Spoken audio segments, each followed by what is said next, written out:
Okay, we are recording. So, welcome to the Ultra Running Sam podcast.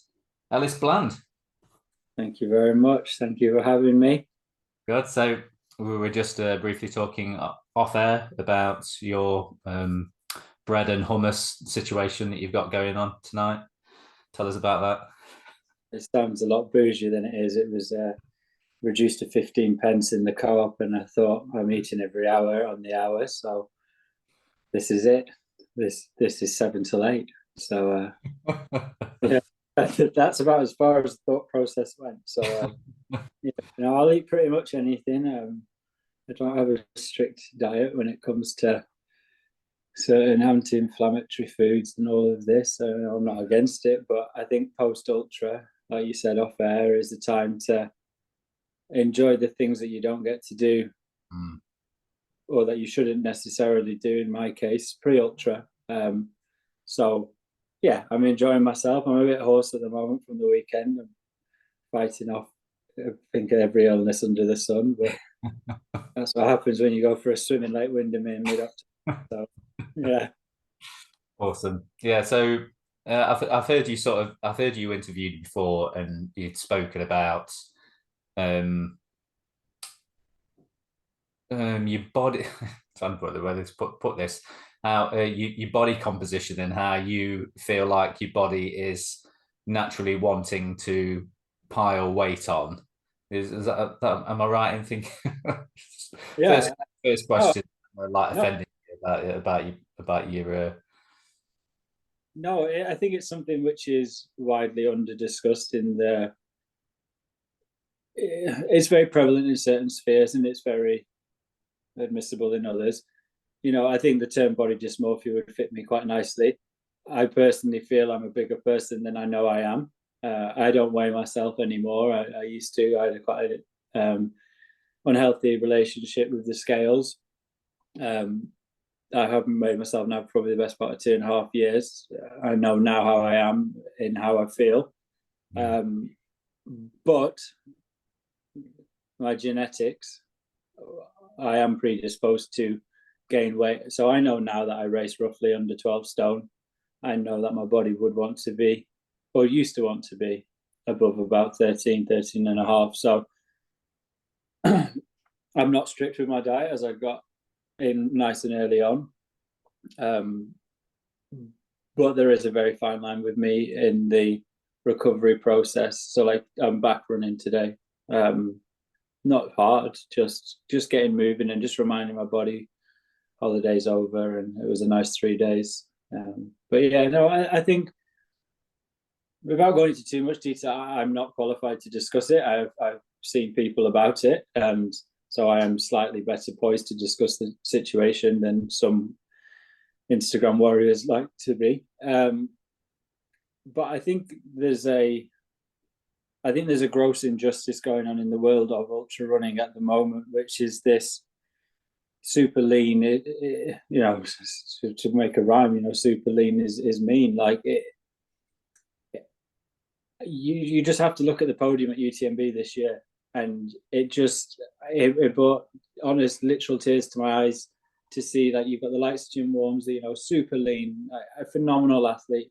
Then you've got Zach Miller, this small guy, big legs, carrying muscle. It's quite a relatively small upper body, retrospectively, comparatively, sorry, to his legs, but also on the charge. And that for me was a real turning point I know for a lot of, I am relatively young, but I've been doing it a while, but for a lot of younger runners who are out there, who just probably have been thinking for a while now, well, I don't look like that. So how am I supposed to ever achieve that? And it was great to see the Americans run well, but such contrast in Americans. I know Tim Tollefson speaks very openly about his relationship with body dysmorphia, and I don't think necessarily the more people that are discussing it, the better it is. I don't actually believe in that, but I think the more people, both male and female, the female ultra running world is a totally different one, and one I'm not qualified to discuss.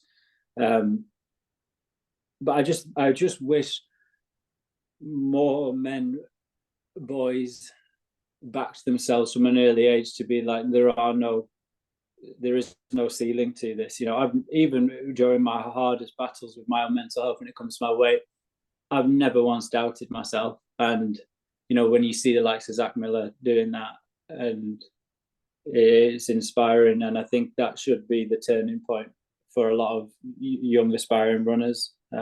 So yeah, that's where I come from in it. You've sort of hit a note with me, because exactly how you describe yourself is exactly what I'm like as well. We don't have scales in the house. I'm being told off constantly by my wife and kids for mentioning weight. I refer to myself as, I jokingly refer to myself as Fat Daddy, and which is a joking thing. But growing up, I always had issues with weight. Being times when I'm not running as much, my body is like, yes, let's put weight on. I was afraid to go to the gym because in my early 20s I hit the gym a lot, and my body, as soon as I lift a dumbbell up, my body goes, oh, we're back in the gym. It's time to start putting some muscle on again. You and me both. Yeah. Muscle memory. And I understand exactly what you're saying, that when you're racing, and it's a bad term, isn't it, to talk about you racing weight, but when you're training and you're sort of in that zone, you do sort of, I'm exactly the same. I'm between 11.5 stone and 12 stone, and at the minute I'm just over 12 stone because I'm getting back into training again.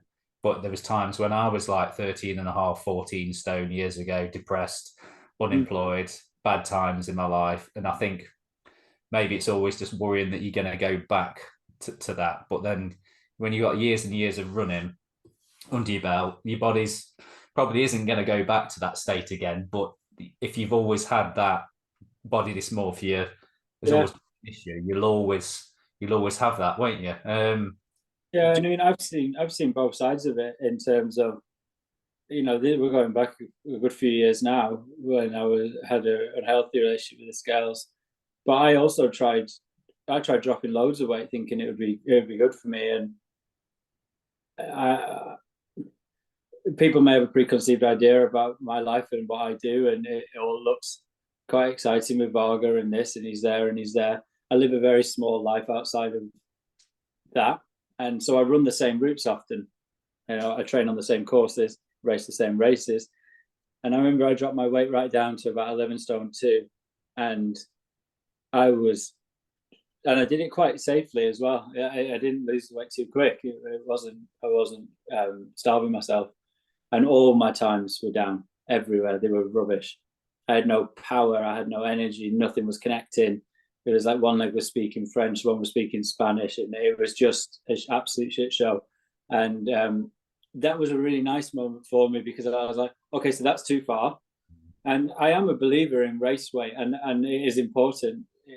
Your sweet spot, but it's good to sample both sides of that, and to be like, well, that's too much, and I've gone too far. And I mean, to put it into some numbers, I use a hill climb nearby. It's 1.3 miles, and my record of it's 9:58. When I dropped my weight right down, I was at least 40 seconds off it. And I mean, that's gargantuan over the 1.3 mile.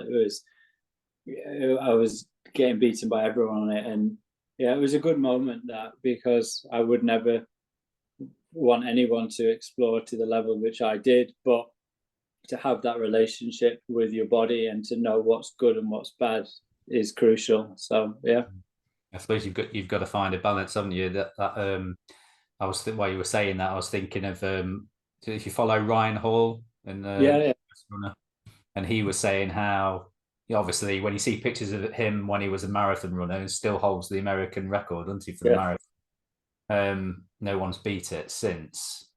He was, as thin as a rake, wasn't he? But now he's gone through various iterations of getting bigger, getting smaller, and he classes himself as a hybrid athlete. He can do everything. And he said this week on a post, I thought it was interesting. He said that he's not the strongest he's ever been, but he's not the fastest he's ever been, but he's also not the strongest he's ever been. And he's kind of gone both ways. He's gone super light and gone fast, but he's also, he couldn't even pick a weight up in the gym. And he went the other way and was to the point where he was out of breath going upstairs. And now he seems to have found his middle ground, and I use him as like jokingly used him as an example when I was talking to mates about how I was feeling about my weight at the minute. Like, I've got a good friend Ben, and we we rib each other about. It's it's wrong really, but this is what you do as lads, a bit of banter, like ribbing each other on when we post stuff on social media saying, oh, you look thin in that shot, or you look fat in that shot, the kind of stupid stuff that you do. But I joked to him last week that I look more like Ryan Hall than Damien Hall. Yeah. And that's and we've got this almost like you say, it's like you see Jim Walmsley, you see these guys like Damien Hall that are very slight, and we sometimes think that's what we've got to be like. And traditionally, weights and runners and stuff was always a conversation with female runners, but I think it's great that you can talk about this subject and bring it up and not be ashamed of the fact that these things do matter to us. I mean, look at my history of racing as well. Look where I win races in the last quarter, always. I may lead from the start in certain races, but that last quarter, I'm always strong. And, I don't mind name checking him because he's a good mate of mine. Look at what, obviously, we'll talk no doubt about Lex in the day at the weekend, but, look at Donny there. He left me in Ambleside for dead. And my first thought was, my God, if you lead me out here from 22 miles and hold this pace, credit where credit's due, phenomenal. But in the back of my mind, I'm always thinking, Ellis, at mile 40, you're always on form. Sure enough, I'm 5 minutes off the back of him. Less than 2 miles later, I'm overtaking him. And that was such a turning point. And I'm not saying that's because Donny is from the slighter variety, but from my experience of running, when it comes to me calling upon my reserves, yes, there's a huge psychological benefit of the way I run because it's something I train meticulously. But I'm able to push deeper in the latter stages. I know, because it's like, Ellis, no, you can actually get away with skipping this aid station. You have the reserves in the tank, and I've done it countless times. Sometimes it works, sometimes it doesn't, but more often than not, I'm coming good. So it's a talking point I want to keep bringing up into conversation. I want more athletes to keep winning. I want more of the mid-pack runners to feel like, I totally deserve to be here. And I'm a massive advocate for it. And I'm sure that people going to listen to this being like, what is he on about? He's so slim. It's not that I am so slim or that I am so big. It's how I feel in myself and comparing myself to others. But I'm right now, and I beat guys at the weekend who were one shape, and I beat guys at the weekend who were other shapes. And horses for courses and all of that. And that's another conversation itself in terms of fluctuating race weights, but for the race itself, which is something I've done. But no, there's no right and wrong, and and I love that. I love that in this sport, and it's very few sports that are getting away with that now on the endurance side. I don't know if you watched the Tour de France Unchained documentary, but Wout van Aert said something which I thought was just so interesting, where he said, I'm too big to be a GC rider. And I'm like, my God, I don't know if he actually believes that, whether it was a bit of a PR stunt. But then I speak to my mates who are cyclists, and they're like, no, he's a big guy to be winning Grand Tours. And it's like, Jesus Christ. So even that is beyond the limit. So I don't know. I said to you when you asked me to do this, I'll happily talk running, but it's running on my terms. I don't play to anyone else's tune, and never have and never will. And I think that applies right across the board when it comes to nutrition, when it comes to weight, when it comes to everything. So yeah. It's interesting, isn't it, that I know I was just speaking to a stranger, and we got into a conversation talking about hobbies, and he was like, oh, what do you do? And I was like, oh, I do ultras. He's like, oh, what's an ultra? Obviously. I was like, oh, anything over a marathon, long distance stuff, 50 milers and the rest. And he was like, oh, you don't look like a long distance runner. And I was like, what do you mean by that? He's like, well, long distance runners are all, they're like string beans, aren't they? They're skinny. And I'm like, no, you have to be strong to Yeah. win. You know, I says, you know, a lot of marathon runners probably wouldn't be able to make 50 miles because Oh, they they're haven't pro. got the strength. Yeah. No, definitely. I mean, you're seeing that now.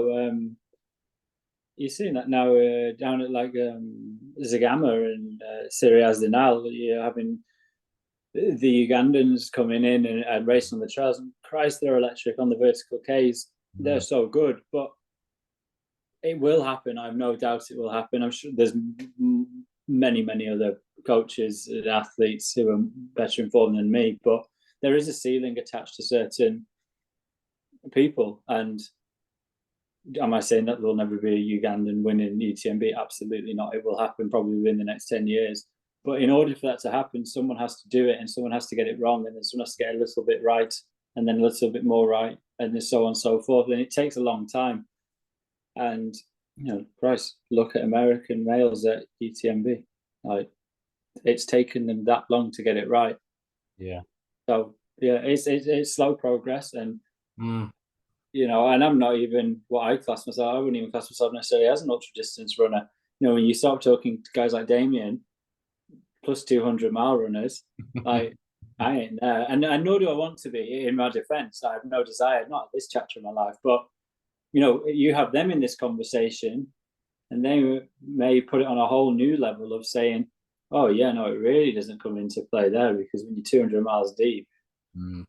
you know, it's next level." So Yeah, it's yeah, there's a fine balance. I mean, I would like to see stockier people winning more big ultras, and I don't mean that in like a disparaging way, like you know, seeing people that are overweight, just people with a bigger frame and look like they've lifted something in their life rather than just looking like they've starved themselves. Do you think that's gonna think that tide will change? Because there seems to be a bit of a buzz at the minute about hybrid athletes that this is turning into it may only be social media, but you hear a buzz about people hitting the gym as well as, and I know strength training is a massive part of and should be of an ultra runner's daily life, weekly life, keeping strong. But is this a bit of a wave of people coming in now? Is the scene going to kind of change and see more of these hybrid athletes doing ultras? I mean, look, I mean, I'm not coming out here to offend anybody. I think it's. I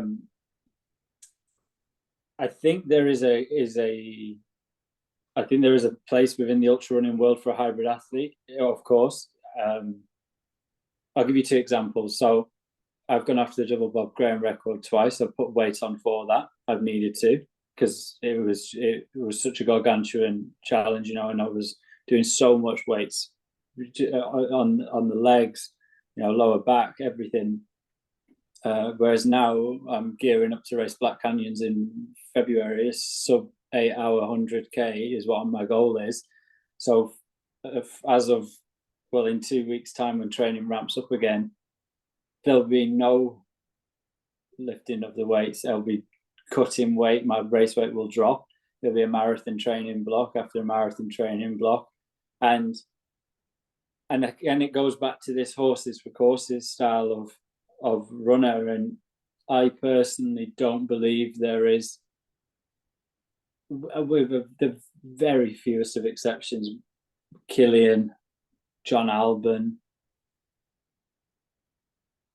and that's it, who are able to juggle this sky running ultra world with these. Well, you know, it'd be interesting because actually, it'd be interesting to see Killian now on Western States, or Killian is fastest on Western States now. I mean, the world's moved on, and we're quicker now. It's a fact. You know, technology is quicker. There's maybe some other things going on in the sport which is making people quicker, but I'm not coming on here to talk about that. And but do I think the hybrid athlete has a place on the podium? Absolutely. Something like UTMB, you know, CCC, it's relentless. I had the worst run of my life there because I wasn't tuned for that race. And all I kept thinking is, my God, I wish I'd done more in the gym. I wish I'd done more squats. I wish I'd done more work on the hill. I was just relying on flat speed, thinking, well, your VO2 max is through the roof. You're going to fly around this. I didn't. No, not at all. I came good at 42 miles, but it was too late. But that's where you're going to see big gains made from the hybrid athlete, is these, what I would call like a relentless ultra. You're not going to see them, in my opinion, turning out the quick 50 and the quick 100Ks. It's not an option, because you're literally having to devote yourself. And it always makes me smile when I'll go maybe like 6 months. A good example would be like seeing one of my parents' friends. I wouldn't see them for a long time. And then they'd see me at Christmas, and then they'd see me in August. And they'd be like, my God, you look so different. And it's just because I'm really tuned into what's coming up next. I think that always the risk with the hybrid athlete is, excuse the pun, but having your cake and eating it too. It can only get you so far when you want to reach the very top. And there's a lot of wins to be made in the gym. You know, a lot of units. Everything is recorded. What you benching, what you're deadlifting, what you're squatting, and even if it's just on a subconscious level. Whereas when it comes to something like Black Canyons, I'm not bothered. I'm just running and stretching and keeping up my yoga. And yeah, I'll do some body weight stuff, but I think the hardest thing that people struggle with in ultra running is the commitment that it actually requires, and you get no reward for so long. And you may say you have a 4-race year on the cards, so 4 big ultras. I'm talking in there, you've got a 100-miler and 300Ks. You may have another 100-miler and you drop 100K. In my opinion, the human body should only be racing 4 big ones a year. You go in January, and you go again in April, and you go again in July, and then in September or October. And it's like, in those windows in between, yeah, you might do what I do and race the fells to keep the VO2 max up and have a bit of fun, but that's not a win. It's just you're in training. And what I've found with talking to hybrid athletes is they want, a bit like a track runner, you're getting this, it's not even necessarily positive affirmation, but it's affirmation of sorts. You're getting results all the time. You know, when I trained for the ARC, for example, in December last year, I put in a 460-mile month, and I was just hoping it was going to work. You know, and that's really scary for a lot of runners, because they're like, oh, I kind of want to see if my fitness is right. And you know, that's where great coaches come in and all of that. But I feel personally the hybrid athlete is an interesting paradox, because it's someone that's trying to juggle return all the time, but has this sort of big end goal. And the reality is, the big end goal, it takes a long time. Like, I'm nowhere near it.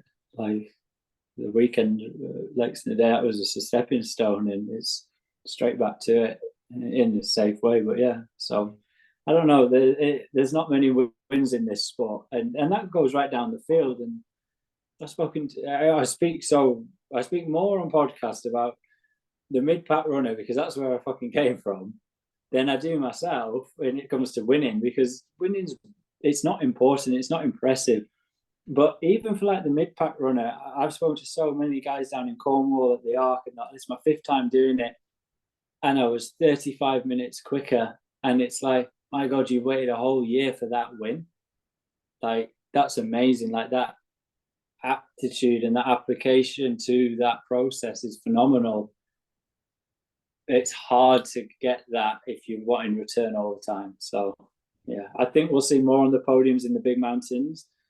I think what I would call American racing, you know, in the UK it would be like Race to the Stones. Less so. And what's ironic is those races are the ones that tend to get most of the hybrid athletes, because they're quite Instagrammable. So yeah. That is true. Yeah.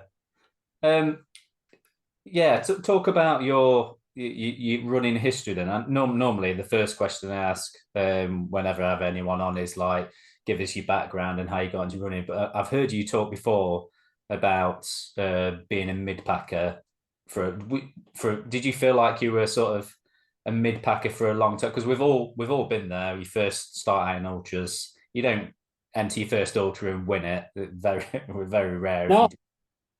No, this is it's hard for me to talk about this for one simple reason, that I'd never want to come across like it's. I speak openly about ego in the sport. It is crucial. Like, I raced as a junior, and I was so blessed with the most loving parents. I had a mum that knew nothing about any sport, and I had a dad that liked running, and it was the perfect combination because they let me do whatever I wanted, and I loved racing on the fells. You know, I know I was a good junior, and I mean, the first race I ever ran in under seven, Scufford Pike, I came second to last. You know, my dad reminds me all the time, last place was in a set of sandals, and if he hadn't been, I would have been last. And I've always had that great relationship with my dad. And then I've always strived to not beat people. I have no interest in beating anyone. I know that's not a PR stunt. If I run the time I want and I come away feeling good, then I've won in so many more ways. I've won races and broken records before, and I've not been happy with that result. So I raced a lot as a junior and got better and better, and won a lot of fell races in my teenage years. And then, in my honest opinion, I think every runner should do, I took years out. I went to university. I had a lot of fun. You know,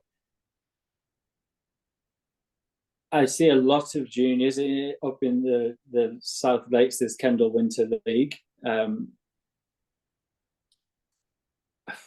it's true. It's difficult to watch it because it's run through the winter, as the name suggests, and there's these children in their vests, and I could have run with so many great under 16s that never ran past 18, and they ran in the winter leagues and this, and they end up developing a relationship with running, which is, well, all that happens is I run in the snow, mum and dad scream at me, and I hate it. Whereas for me, I did do those things, but then it was also football on the Saturday and also rugby on the Sunday, and there was never any pressure. So yeah, then went off to university, and I just ran for leisure. I mean, down the river in Durham, and I left university. So I'd been 21 then, and then I'm 30 now. And I was just out in South Africa working without any plan to start running. And I was just running on the reserves all the time. I always spent a lot of time in South Africa growing up on farms, and I was just running a lot.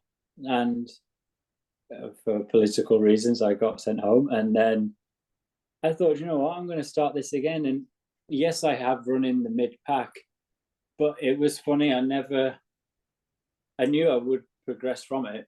Yeah, and it's, yeah, so if that's arrogant, but I knew, because I'd always wanted to bridge gaps. I'll bridge gaps in races which have no right to be bridged. I'll be down and out, but we'll have to bridge it to get back into it for my own sake.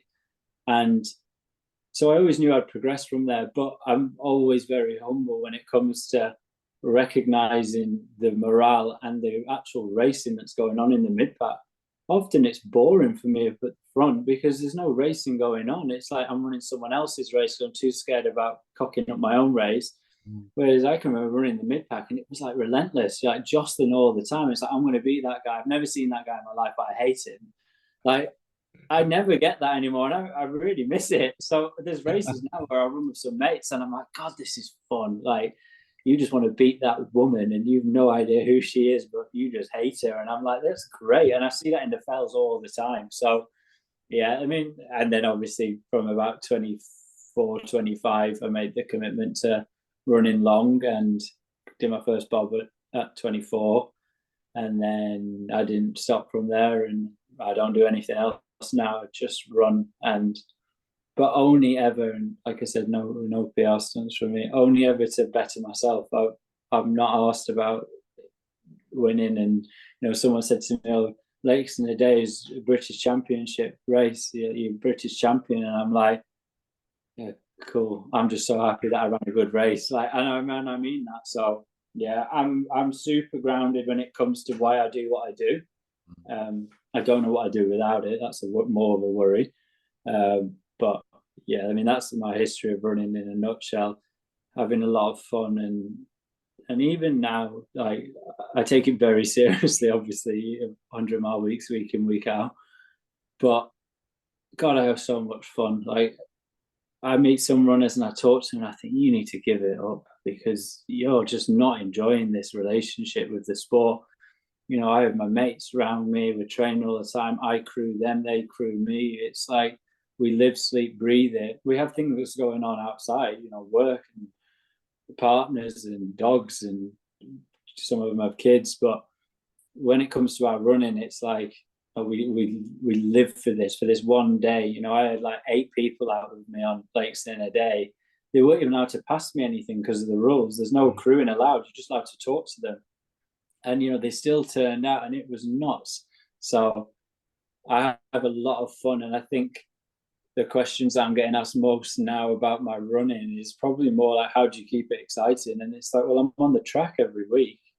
You know, I'm a hill repping, doing slow runs. I'm doing social runs every week. I try and run with someone that I no longer get to run with anymore because pace has changed. And we constantly mix it up, me and my coach, because God, it's boring if you get it wrong. Yeah. Yeah, I can imagine. It's interesting. You talk about the sort of your reasons for racing, and you know it can be boring being at the front, can't it? If you're on your own and you're out the front and you've got no one to talk to, it's interesting. That I was talking to our mutual friend Richard Lazenby. Yeah. Talking about the peaks and troughs of running, and sometimes how you're doing really well and you're placing really high in races, doing well, and other times you're coming back into the sport like I am at the minute. And I was saying how I came up and did the one of the 13 valleys races last week and did the 5 valleys, and Yeah. because I was doing it for just the experience of getting back into racing again after like a long layoff from injury, which I won't talk about because I always talk about it too much. Just being able to run with people and chat to them and have conversations was like, instead of being absolutely laser focused on trying to be at the front, try and put yourself on the front, trying to get as far as you can up the pack. It was just nice, like a breath of fresh air, really, to know that I was there just for, one reason I was there was because I'm writing an article for Run Ultra about it. Yeah. And the other reason was that it's all part of my stepping stones getting back into racing again. You've got to have your own reasons for racing, haven't you? Because if it all depends on position and it's always about winning races, you'll be, like you say, you'll be disappointed, won't you? I know that when I got into ultra running, my goal was I always wanted to win an ultra. And I always thought, maybe I'll do it, maybe not. And I always thought, and I had friends that were like, you should start coaching. And I was like, I can't coach because I've never won an ultra. And they were like, well, if you win an ultra, we coach. And I was like, yeah, okay, yeah. I'll have the confidence to coach other people when I can win an ultra. And obviously, I went and won an ultra, a local one in the Peak District, and I didn't feel any different. I felt absolutely exactly the same. It made no difference to me. I still didn't feel confident enough to then take what I'd learned and had worked for me and help somebody else. When I realised then that it's about the process. It's not about the result. It's about doing the thing that you love, doing it week in, week out, and seeing those marginal gains, seeing those those small victories as you go along that can be just like completing a training block without getting injured, let alone like winning a race. Yeah.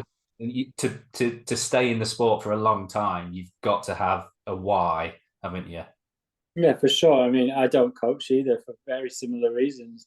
I mean, my coach makes a ton of money off the back of me because I pass everyone straight back in.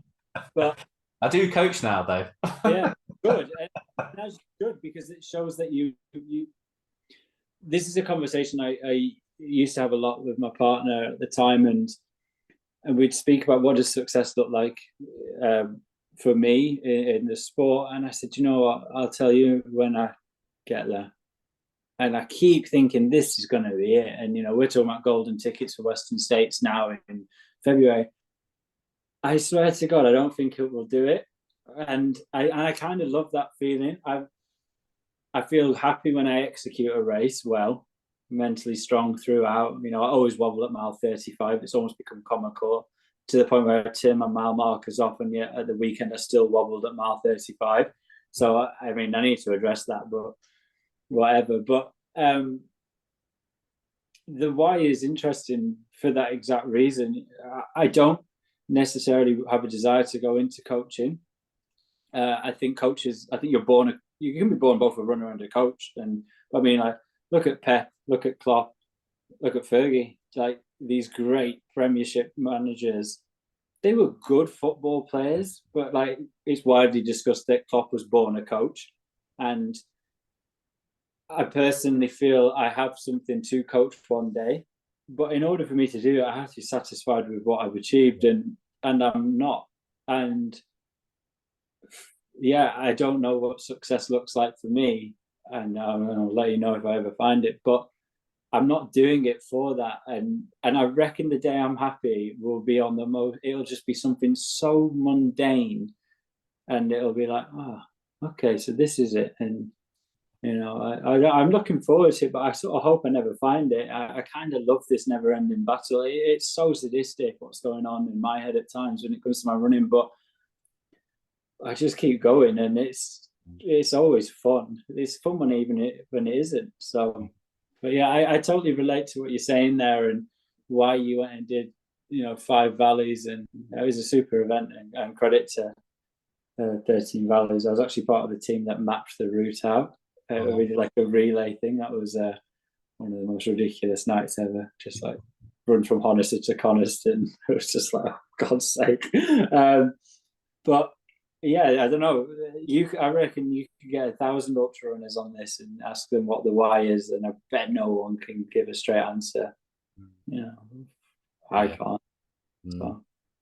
It's, I suppose, a lot of it's the process of going through. Yeah, they say, don't they, that, happiness isn't a destination. Success isn't a destination. You could say that about success, couldn't you, in ultra running, that it's not a destination. It's not a final result, final race. It's getting there. So you're going out to is it Black Canyons? Is it in February? So you went last year. Where did you go out to Black Canyons last year? Or was that canyon? Was that different? I ran Canyons Endurance Run. It's just why people say it was never with a golden ticket in mind. If it came, brilliant. For your listeners to put into perspective how little I sometimes care for the whole system. I won my age group at Canyons and turned down my spot and my invite to CCC this year, and I deferred it till next year because of these goals and whatnot. But I raced at Canyons Endurance Run in April, end of April. Average weather temperature at that time of year there's 22, 23 degrees. It reached 42 degrees on race day. To say I was out of my comfort zone would be the statement of the year. But I swear to God, I learned more. It was in the second half of the race. I went through, it set up at 5 a.m. It was 19 degrees. And then I'd spoken to my coach. The weather changed on the Wednesday, race is Saturday. I spoke to my coach on the Wednesday evening, sort of in the morning for him. And he said, all right, Ellis, there's 2 ways you go about this. He said, you could go out conservatively, knowing it's going to get hot, but hoping you have enough energy conserved that you could run the second half quicker than if you went out fast.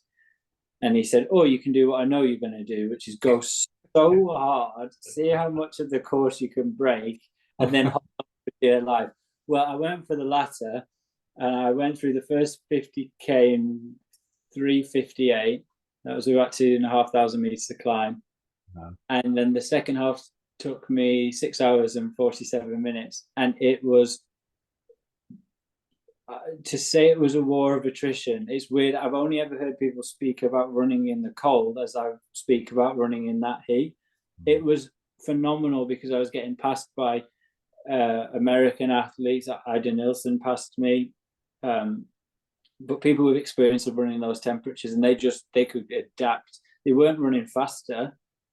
They were just plowing and just constant. And it was only from mile 50, I struggled from mile 35, so it would have been about 36, 37 degrees then. It was only probably from mile 50, it was a 65-mile race, that I found some legs. And Christ, I was passing some runners that were just face down on the trail, and you just have to leave them. And without going into too much detail, because I could speak a lot about my experience in America, because it was game changing for me as a runner. What I witnessed over there was like, it was like a mecca for me, because it's everything I've wanted for a long time. I'm always someone that sails so close to the wind in everything I do. I'm unbelievably cautious when it comes to my business, because I can't afford for it to go wrong, because the risks I take elsewhere are massive. And you'd get into the aid stations in America at canyons, and there'd be someone meeting you 200 meters out, and they'd grab your bottles. You're only in a bum bag around your t-shirt, and grab your bottles, they sprint off, and you're like, oh, there goes my water. And you get there and your bottles are full. As you're arriving, someone hurls a bucket of ice water over you. Someone says, what are you eating? You say watermelon. They shove it in your mouth, while someone pulls open your top, pours ice down it, and then they just punt you out of the other side. So your calorie intake is next to none. But I did 6 aid stations at Canyons Endurance Run, and a cumulative time spent in aid stations was 56 seconds. Wow. And yet I was fed, watered, ice, the works. Now, high risk strategy, and when it goes wrong, it goes massively wrong. But what I loved about it in the States is when it goes right, it is phenomenal. And the reason these runners are now showing up at UTMB is because what they are breeding over there, it's like what we've bred in the Lake District on the Fells. Like, these athletes are next level because they're willing to take risks. So why does that change everything for me? Well, I've been the one in the races when you get into the aid station, they're like, obviously when you're one of the first, they're quite excited to see you, because it's their aid station, like it's their baby. Like, look at my spread, like I've got everything. Like, would you like some quiche? Would you like some of this? Would you like some of that? Would you like to sit down? Would you like a chair? Do you want to take your shoes off? You know, do you want? And actually, all it is want. It's not necessarily need. And in the States, if you pull up to an aid station and you say, I'm just going to take a seat, you go from getting 4 people assigned to you to 1. And then they just leave you in a chair. Like, you're dead to them. So when you look at Lakes in a Day at the weekend, I won that race because I didn't go into the aid stations. I sailed close to the wind. I had a strategy. I executed it perfectly. But my God, me of last year would never have dared do that. To say I'm going to run for 46 miles before my first stop, I wouldn't dare do that. Whereas now it's like, well, back your nutrition, back your mental acumen. You've been working on it for long enough now. And back the gym work, back the physical side, back your coach. I didn't even need to go in to finish the way at mile 46. I felt compelled to, because I had crew there, and I was like, I should say something to someone, because they've been here all day and I've not spoken. So I pulled in there and I grabbed 3 gels as a courtesy, and I just finished it. And that, what I witnessed that one day in America, I don't know if I'd ever have got that from the UK racing, because I love the UK racing. This is not Ellis against what built him. This is in the UK now. For me, I'm in a race, and if I run badly, I'll say this on camera, I might come 5th. If I run badly at Black Canyons, I might not make the top 100. And when I'm saying badly, I'm talking if I run an 11-hour 100K and not an 8-hour 100K. So it's like, Jesus. So they're breeding champions, because it's like dog eat dog. And, you know, I ran past the French athlete, Sebastian, I forget his surname now, with 6 miles to go at Canyons. And I just dropped a soft lass next to him. He was just face down in a ditch. And it was like, oh, man, you'd just be grateful it drops you the bottle. Like, if that was me, I'd get trampled on. They don't speak to you. They don't look at you. But I love that.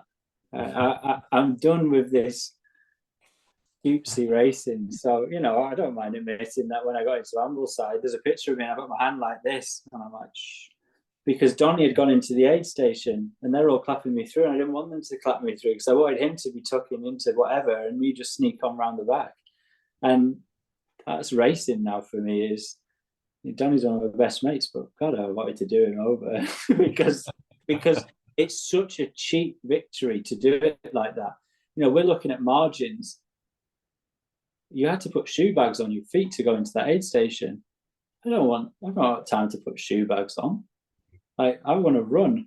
So if Donny wants to waste a minute dithering around with some plastic bags when we've just spent 5.5 hours on the fell where you have no dexterity, let him do it. But I've got my nutrition, and that will be me going forwards. And it has gone wrong already, but it's starting to get right. And finding it a bit like the weight thing, finding that sweet spot of right, how far can you push yourself before actually it's detrimental. To be honest, around the 40 to 50 mile mark is that for me. Obviously heat would change everything, but it's this ebb and flow of adapting to the race, and it's why we recce races. It's why we study where the water is on the course, so that I never have to fill up from one of those horrific taps, which is just like trickling water, and I'm there like, I've got 500 mil to fill. There's 30 seconds. You know, I won that race at the weekend by 4 minutes. The guy who came second spent 3 minutes in the aid station at Ambleside. Shit, imagine if he got eyes on me. He never once saw me in the race, but God, if he got eyes on me within those last 5 miles, it could be a totally different conversation.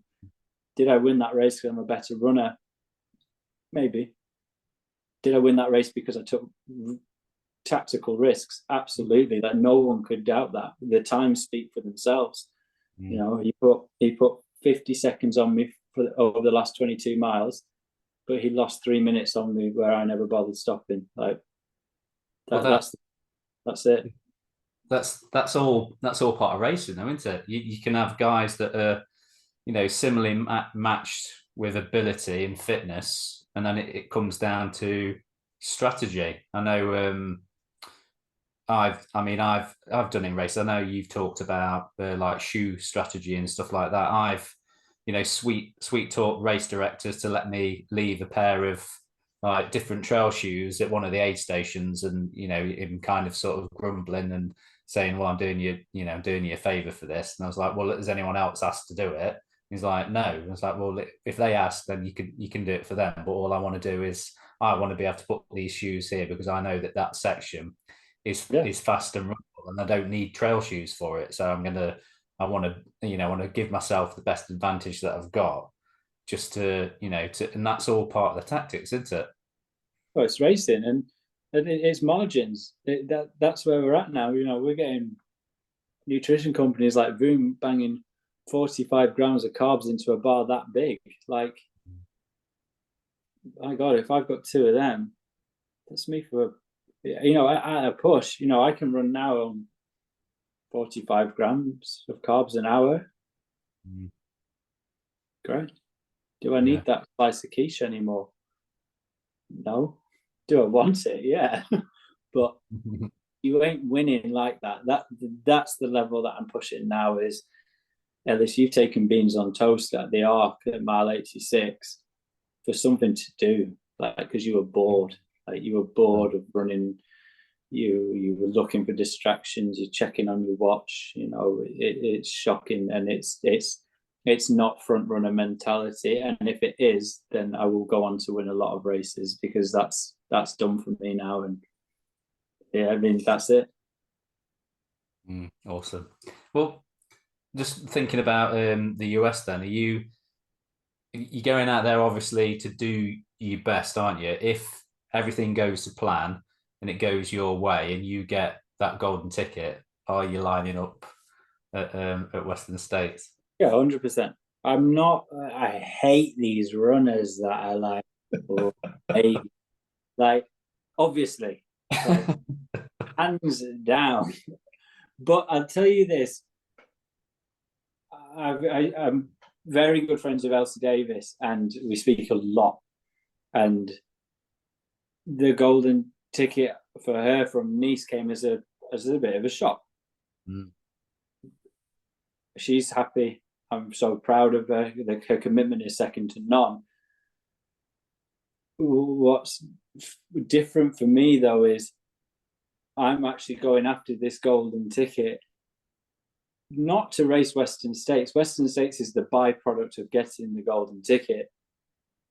I want to be able to say, no, I outright did this on this massive, just like Elsie's able to do now.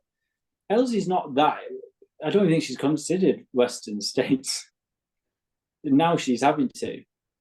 Western States is like, of course I'm going to do it. It's like, it's the biggest, it's the best, it's the fastest. But how do I get there is crucial. So I'm going to have a go at Black Canyons. Do I think I'm ready for it? No, not really. I think winners are going to be running it in about 7:35, 7:45. And I think there'll probably be 10 athletes going under 8 hours. There's only 3 tickets there. But will I get there? Yeah, 100%. Because I'm willing to go out there and get beaten. And I love nothing more than getting my arse kicked. Like I go and race on a 5K. We do a 5K series in Lancaster on this. It's a 0.8 mile loop. So it's about 3 3/4 laps. And I think my highest finish there is about 7th or 8th. To put in perspective, I'm a 15:45 5K runner.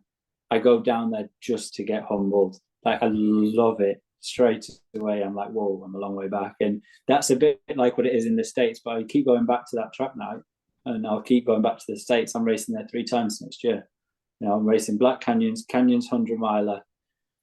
If Western States comes up, this could throw everything off, and then I'm going to race JFK 50. Wow. Because I just want that. I want to push myself now. That JFK 50 is a proper runner's race, isn't it? That 100 meters of climb, 50 miles. It's like story about Zach Miller doing the last 9 miles, every one of them under 6-minute miles. It's just like, I want that for myself. You know. Well, you know, I'm sure you're gonna do well.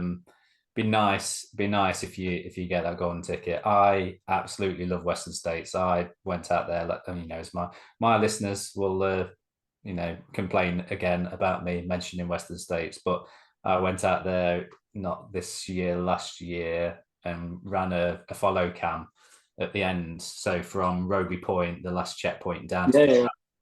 And it was an absolute dream come true for me. Just like I got to run in like the top 10 men, top 10 women, and it just felt like everything that I've ever seen on YouTube. But being there, I had like this like weird out of body moment where I was at Rogby Point. I was chatting to, there was a guy from Ultra there. I was talking to him. There was loads of people like with the buckles and everything. It's red hot, 30 odd degrees. What's the band? Red Hot Chili Peppers is playing over the loudspeakers, and I was just like, wow, I'm actually at Western States. I'm not here to run, but you know, of sorts. And just like the atmosphere is just like it's like nothing on earth. And I ended up running like with that follow cam. I clocked it on Strava, and I did like 40 odd miles over the course of like 24 hours, like on 2 shifts, like chasing everyone. I was there with a guy, and he'd got like an electric bike, and he was going up and down the hill, and I was just like slogging up and down. Like I did so many hill repeats over that 24 hours, but I absolutely had the energy for it because I absolutely loved it. I was like a fish out of water with the temperature. Like you say, it was like in the late 30s temperature wise, and I was just literally just pouring the sweat. But I think fortunately the week before that at home we'd had that week where it was like 40 degrees. So I was kind of most acclimatized to it, but it's just such an amazing. It just feels like a different world over there. Like with that race, you attracted to that because I know you're a Lake District man, but are you attracted to that US style of racing? I love racing hard, and I'm not bothered where that is. And you know, that's such a set of buzzwords I've just done there. I hate myself for saying it. So to elaborate on what that would mean to race hard, you know, do or die scenario. Like, if you look at Dakota's race this year at Western States, so much respect. Like, wow, he actually only made it 50 miles at the pace. He made it halfway, which is shocking. But who cares? Like, that is amazing. And you know, you speaking so passionately about Leicester is like, when I race, obviously canyons, endurance run, I'm in Auburn, start finish there. You know, the reason I'm doing the 100 miler is because most of it's next year is because most of it's run on the Western States in reverse. Like, I'm getting eyes on now because there is a buzz about the place. And, you know, am I saying American running is better than British running? Not at all. Because when I'm racing here and I'm racing in the Fell, so say like Borrowdale Fell race, 15 miler, 2,500 meters of climb over like such historical routes, you get that same buzz. The only difference is that's not in fell running, and fell running is the equivalent of Western States, of UTMB. It's smaller, it's nicher, and I respect that, but there's a reason the GB squad is pretty much solely made up of the fell runners. It's because they're all absolutely phenomenal athletes. Like, if I break a top 10 racing at a Lakeland Classic, people are like, good job with that, Ellis. Like, that's incredible. And I don't, I mean, it makes sense. Look, ultra running started in the States, and it did, whatever anyone says. There's a reason we're still lagging behind. And there's loads of reasons for that, and without becoming too boring, obviously when it comes to like access rights to the land and privatization of land, and whereas the US is bigger, it's got bigger trails, there's more going on. But I do think we will get there, because I think there's more and more people now taking up the sport, and this starts right at the end pack. You know, everyone's progressing, but you just go into the States to race over there, and it's like you feel like it's been going on for a millennia. Like it's like it's ingrained in the blood. The closest I've seen to it in the ultra world is when you go down and race, say the Rat in Cornwall or the Arc of Attrition. Like, the locals there, it's like they live for it. And we will get there in the UK, I'm sure, but we're a small island, and we're up against it when it comes to what we have at our disposal. But we'll always be competitive. But it's different. There's loads of reasons. But yeah, I share your enthusiasm for that area, and obviously going to Black Canyon's most competitive 100K in the world. I'm only going there for one reason, and it's to get beasted and to beast myself, and to be in and amongst those desert towns and run through them at 6 minute mile, and when you're 50 miles in, like, wow. Amazing. Yeah. Looking forward to see how you do with that. We haven't touched. I've got a list of questions, and I don't think I've touched any of them. The one thing I've got to ask you about is obviously Vaga. Yeah, everyone always asks me about Vaga. I mean, what do you want to know? Well, I met. So I met. Would he be your one of your designers who lives out in Italy? No, Paul. Paul, is it Paul? Apologies to Paul, I've forgotten his name, and I was trying to find his number the other day because he gave me his number while we were at it. So I met him on a ferry going to the start of UT Lac, UT Lac, which is like a new yeah, the mud bath.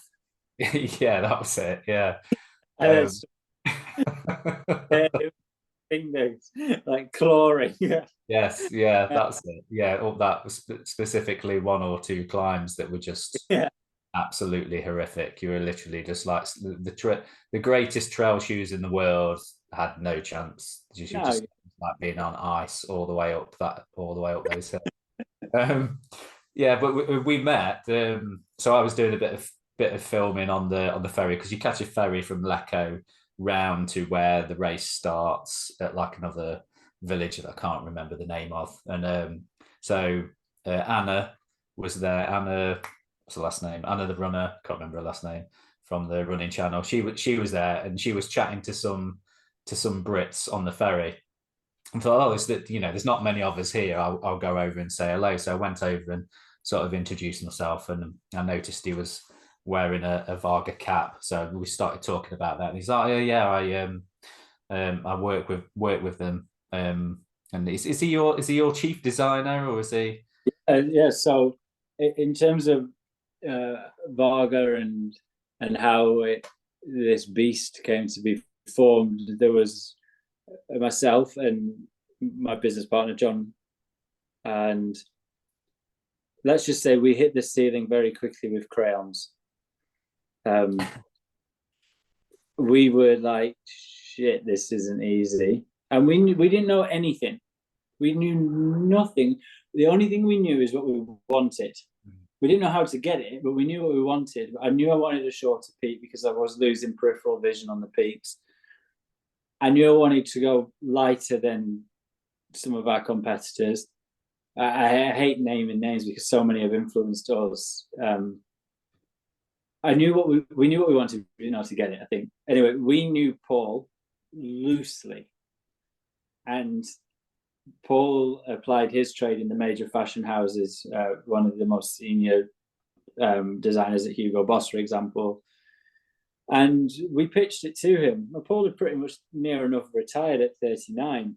So we didn't expect much in response. And he said, instead of laughing us out of the room, he was like, no, I really see it. And we're like, really? Because at this point, we're not even seeing it and we're making it. And we're like, shit. And he said, no, I'll do it. We had no money. I don't mind admitting that. We self-funded. We still are self-funded business. We took no external investment, which is fantastic because it means we get to do whatever the hell we want to do. And we will rub people up and we will be divisive. And God, I love it. Like, if I want to make a leopard print hat, I know that pisses people off. But I'm like, I'm not answering to an exec saying no. So that's fun. And anyway, Paul came on as a designer, as the designer. Now his team is big because now it's obviously product innovation all the time. We've made money. We're able to put it back into R&D, and we've created the Feather, now one of the lightest running caps in the world. And I think, to be honest, within there would be some nugget that is Vaga in a nutshell, which is we knew what we wanted. We just didn't know how to get there. And I don't think we're there yet because we're working every day and we're still pushing the boat. Like, I know things are coming in 2 years' time, which are phenomenal. But the reason they're coming in 2 years' time is because they're not ready. And obviously, Vaga is deeply personal to me for so many reasons. And again, this isn't PR. I don't actually often, unless ask, will plug my company. I love the fact we fly under the radar as owners. We've never gone down that route of like signing off on our Instagram posts like Ellis, Paul, like bullshit. Like, you're a brand, be a brand. But the thing for me, which is what was special with Vaga, and the big reason we did it, is because the industry was losing. It is still losing its way. It is hyper expensive. You're getting shoes now being made for one race only. Like, from a green perspective, that's disgusting. But just from a moral perspective of the brands, it's disgusting. What happens there is ostracization. The Vaporfly movement, Alpha Fly, whatever, fly, the fly movement, further, faster, fitter, stronger, better. Vaga wanted no part in that. Yes, we're creating products which some are of an aspirational level, and the price point as a result is more aspirational. But rule one at Vaga since day one has been first and last place, always. So I've got Elsie Davis, North Face runner, who's contractually got in her contract that she wants to wear Vaga. We didn't ask her to do that. I've got her winning at Nice, and I've got last place in races winning. They're winning their own race and they're in last place. And that for me was everything at Vaga, and it still is. For as long as I'm at the helm, it's like, we do not leave anyone behind. Everyone has to have a place. Yes, we're going to make some lurid caps that people are going to hate. I want to make people hate us, because what we always say, we're interviewing at the moment for someone, is we say, if Vaga folded tomorrow, how would we be remembered? And I don't want to be a sheep. It's probably a bit like me and my running. I don't want to be, he always ran quite safe, did Ellis, and he was all right, and he never really took gambles. Look at the likes of Hocker. They have been laughed at so many times. But now he's laughing. Yeah. Yeah, it's like they made that shoe with the heel on it, and people are like, Yeah. mad. And of course, they know they've gone mad, but fuck, it's fun. Like, don't be boring. And yes, we'll do subdued colorways, but the concept of Vaga is very simple. Super lightweight. You fold the whole thing up and you can put it through a washing machine. Everything else after that is just us tweaking. But I hate these caps where it's like, okay, so this was £65, so I have to keep it on this stand, and it's come in this box with all this tissue paper, and it's like there's a peacock flying out as you open it, and you're like, oh, like, no, this is running at its simplest form, and it's just perfect for me. Like, perfect. So yeah, Vaga is like the best thing for me in the industry, because for me it represents the industry. I don't care if Vaga never wins in a race again, but if everyone at Park Run feels like they could wear a Vaga, I'd be like, good on you, because not everyone feels like they can wear a pair of Nike Vaporflies, and that's wrong. That's so wrong. And in the lakes, it would be not everyone feels like they can wear the fastest Innovate shoe or carbon or whatever. Like, I hate it. Cycling is the worst for it. I could talk about that for hours and hours and hours. 18 grand Pinarellos, like, Jesus Christ. So yeah, I don't know. Vaga is like just live, sleep, breathe it, and yeah, it's amazing. Yeah, amazing. It's a great run. You absolutely everywhere, right? Yeah, he's just every race I've been to, there's every other person seems to be wearing a Vaga hat. It's definitely. I'm just glad we've gone past the cult status. There was a point where it was a bit culty, and I quite liked that. But I was like, and you have to go there. You have to go through the cult. Like, I'm glad that we've progressed from that, because it was like, shit, I don't want us to. Yeah, in the industry, we'd call it the Stella Artois model. You can drink a Stella on a street corner, or you can drink a Stella in the Savoy, and both are acceptable. That's how Stella know they've made it. If Stella was only being drunk in the working men's club, it would be a cult.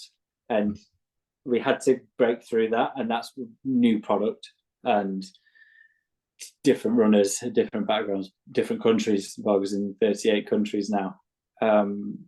But yeah, well, we're proud of it, and every day is a learning day for sure.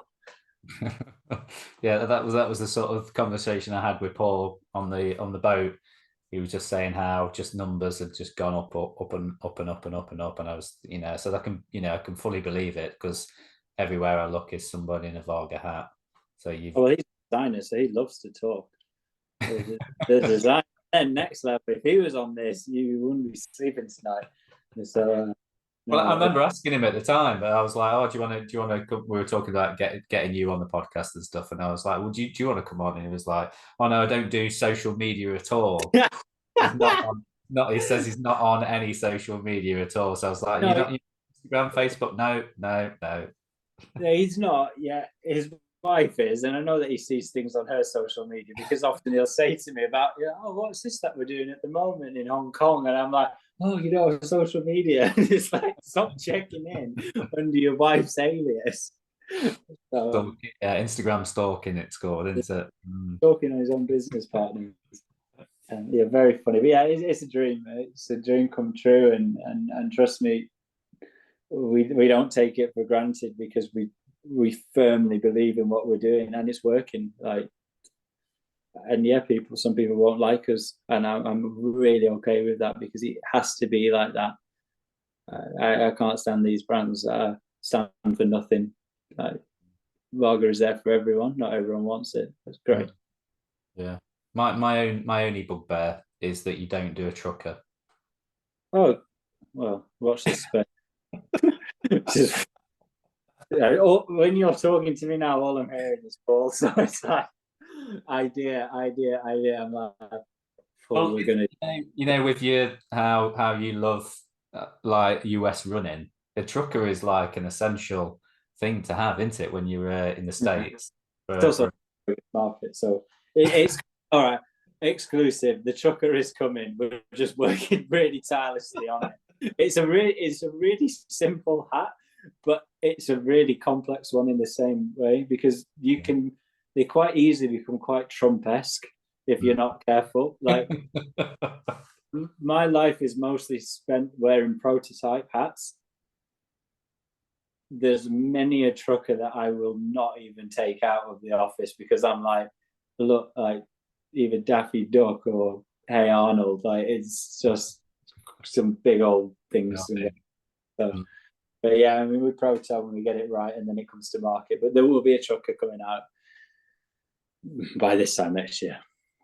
Awesome. I'll make sure that I mention that in all of my social feeds that we got an exclusive Vaga that I convince you to, to do a collab podcast.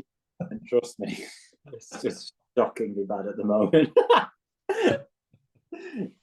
Amazing. Well, I appreciate you coming on. I don't want to take up too much of your time. I just I'm looking forward to seeing. I really want to see you, break the US ultra market and be out there and that's big things. And we haven't really even talked about lakes in a day, have we? We've sort of skirted around it. But I think... won't end a conversation.